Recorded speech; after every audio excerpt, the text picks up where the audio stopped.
good morning, time to go. Oh, we are all looking for adventure. We are all looking for adventure.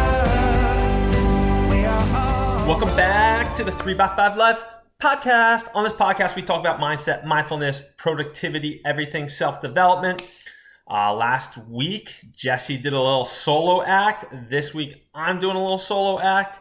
And spring is in the air, at least in the Northeast where we live.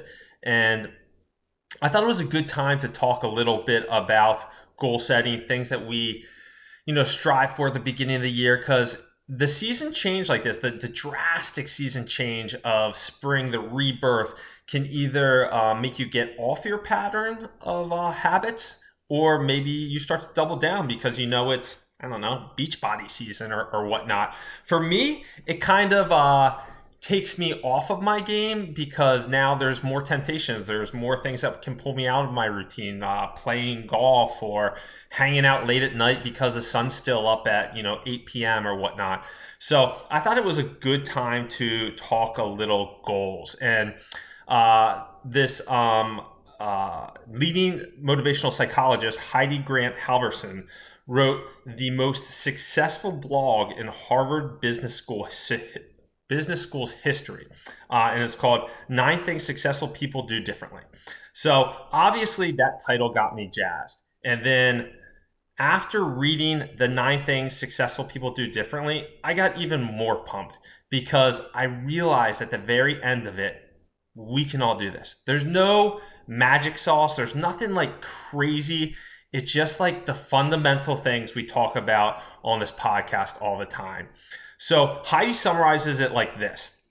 So I'll kind of read through these 9 to you. Successful people set very specific goals and seize opportunities to act on them. They always know how far they have to go and stay focused on what still needs to be done. They believe they will succeed, but embrace the fact that success will not come easily. They remember that it's about making progress rather than doing everything perfectly right out the gate. They believe that they can develop their ability through effort, which makes them gritty in the face of setbacks and challenges. They build their willpower through frequent exercise, make plans for how to cope when willpower is low, and try not to put themselves in situations where temptations abound. They focus on they focus on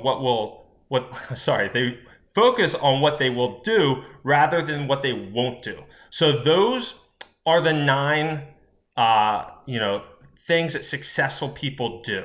And she writes this. I can link to her blog post in the show notes, but it kind of like forced me to ask some questions. Okay, so if we go through these 9 things, Bryan Johnson from Optimize he did a little blurb on this too, and there was 9 questions. So it's just like, okay, what exactly do we want to achieve? So we have to know what we want to achieve, and successful people know what they want to achieve. So when they have that clear vision, that North Star, I don't know if anybody has read the book Vivid Vision in here. Vivid Vision is a phenomenal book where people actually create a vivid vision. It's actually 3 years. It's not 5 years. It's not 10 years. 3 years is short enough, but it's not too short. A presidential term's 4 years, so you can kind of plan within that. So that 3-year window.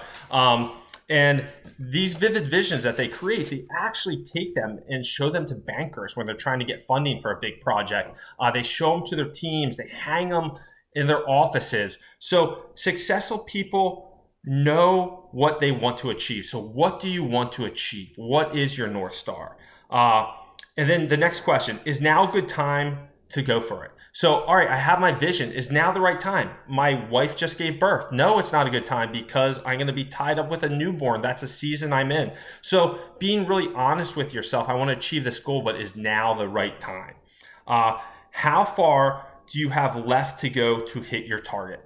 So they are tracking and understanding that this is my goal that I'm going after, and I know that that's going to take 3 years. I know that's going to take 1 year, 6 months, whatever it is. And then they track accordingly. They have milestones along the way. So that's what successful people are doing. They know where they are for the most part on their trajectory to reaching their goal. The fourth question, have you looked at the obstacles and made a plan? So, pain, uncertainty, and hard work, as Stutz says in his documentary. Pooh's going to come up. Pain, uncertainty, and hard work needs to be done, the hard work part, but pain and uncertainty is going to happen. So they know those obstacles are coming, so they plan accordingly for them to inevitably raise up. You're trying to lose weight.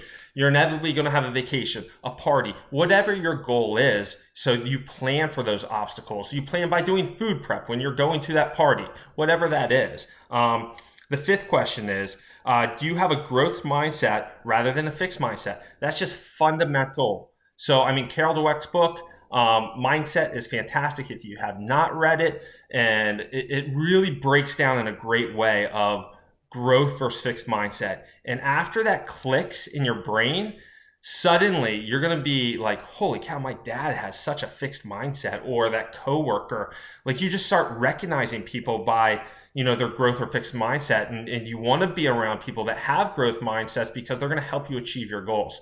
But you need to know that for yourself. Do I have a fixed or growth mindset? Then the sixth question is, how is your grit? So, are you a gritty person? Are you going to be able to persevere when things get tough, when inevitably they are going to get tough for your goals? So successful people build their grit muscle. Successful people know they need grit to overcome the inevitable challenges that they're going to face. Are you training your willpower? I think that's enough said. Like, we all have limited willpower. We all know that we have the most willpower in the morning. So if this is like a goal with working out, we might want to eat that frog first thing in the morning. Another good book, Eat the Frog. Number 8, have you removed all trigger prompts, cues in your life? This one is huge for me, just setting up the routine of, after I do this, then I do that. And removing things that trigger your bad behaviors, or even implementing things that trigger your good behaviors.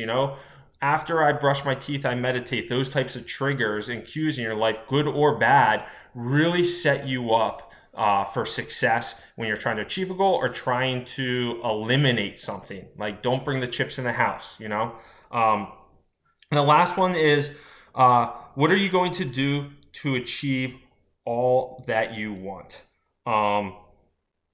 So essentially, like, this goal is big. You know that you are going after this North Star. And are you willing to achieve and become the person that you need to be to achieve that goal? In the process of achieving goals, it's a lot of times it's not the goal that you're achieving. It's the person you become along that path. And that person that you become becomes more powerful and more meaningful than achieving that goal that you set out in the first place. But as I read through this list, it triggered me to want to share it with the community here, because all these things, it's just fundamental goal science. It's all in all of our power to do what all the successful people out there do. And there's a reason why this very simplistic blog post went viral years ago and became the number one blog in Harvard Business School's history. So I will link to it below. That's what we got this week. As we're transitioning to spring, let's keep our goals top of mind. If you haven't set them this year, let's do everything we can to become the best version of ourselves. Have a fantastic week. Take care. We are all